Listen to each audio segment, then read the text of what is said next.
एक अनोखी कहानी। राजस्थान के एक छोटे से गांव में माधवी नाम की एक महिला रहती थी। शांत स्वभाव पर तेज दिमाग। लोग कहते थे कि उसकी आंखों में एक अजीब चमक है, जैसे वो लोगों के मन की हलचल पढ़ लेती हो। पर माधवी को खुद नहीं पता था कि उसकी जिंदगी में कुछ असाधारण होने वाला है। एक रात जब पूरा गांव सो रहा था, उसके दरवाजे पर किसी ने दस्तक दी।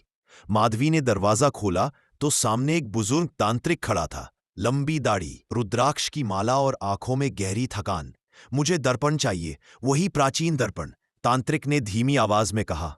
माधवी चौंक गई। कौन सा दर्पण? उसने पूछा। तांत्रिक धीरे से बोला, जिस घर में तुम रह रही हो उसके नीचे एक प्राचीन कक्ष है। उसमें वो दर्पण छुपा है जो सच दिखाता है, वो सच जिसे लोग अक्सर छुपा लेते हैं। माधवी को यकीन नहीं हुआ, लेकिन उसके घर में अक्सर रात को अजीब आवाजें आती थीं। वह हिम्मत कर तांत्रिक के साथ नीचे बने पुराने तहखाने में गई, जहां उसने कभी जाने की हिम्मत नहीं की थी। नीचे पहुंचते ही हवा ठंडी हो गई। दीवार पर एक धुंधली रोशनी चमकते दर्पण से निकल रही थी।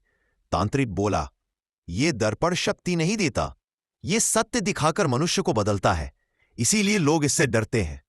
माधवी ने दर्पण में झांककर देखा। उसे अपने बचपन की भूली बिसरी यादें दिखीं। उसकी मां, उसका खोया हुआ साहस और उसकी अपनी छिपी हुई क्षमताएं।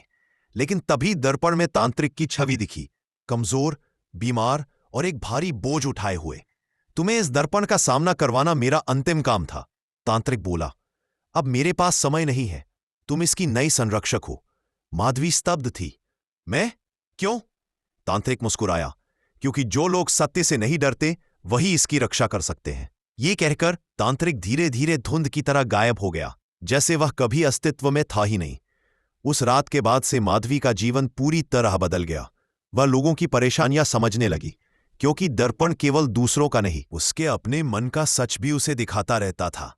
कहते हैं कि आज भी उस गांव में एक महिला है, शांत, दृढ़ और रहस्यमयी, जो हर व्यक्ति को उसका सच्चा चेहरा दिखाकर नई शुरुआत का रास्ता देती है।